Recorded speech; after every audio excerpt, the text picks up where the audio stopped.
தாய் தமிழ் உறவுகளுக்கு வணக்கம். அதிமுக முன்னாள் அமைச்சர் தேமுதிகவில் இணைந்தார். அதிமுக முன்னாள் அமைச்சர் தேமுதிகவில் இணைந்தார் என்ற தலைப்பில் இந்த காணொலியை நாம் காண்கிறோம். தேமுதிக 2005ஆம் ஆண்டு ஆரம்பிக்கப்பட்டது. தேமுதிக 2005ஆம் ஆண்டு ஆரம்பிக்கப்பட்டது.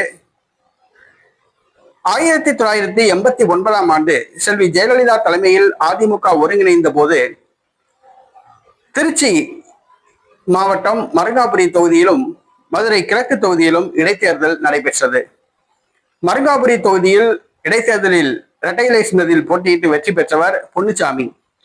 1991ஆம் ஆண்டு நடந்த சட்டசபை தேர்தலில் வெற்றி பெற்று செல்வி ஜெயலலிதா தலைமையிலான அமைச்சரவையில் அமைச்சராக இருந்தார். 96ஆம் ஆண்டு அதிமுக தோல்வி அடைந்த போது அவரும் தோற்று போனார். பிற்காலத்தில் அதிமுகவில் இருந்து விலகினார். ஊழல் வழக்கில் கைது செய்யப்பட்டு சிறை தண்டனை பெற்றார்.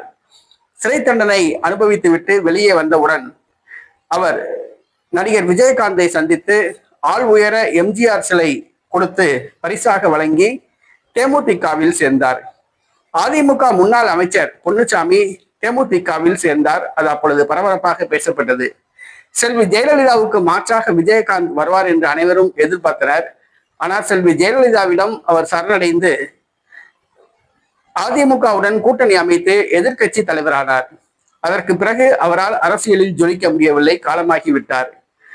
தேமுதிகவில் இணைந்த அதிமுக முன்னாள் அமைச்சர் மருங்காபுரி பொன்னுச்சாமி ஆவார்.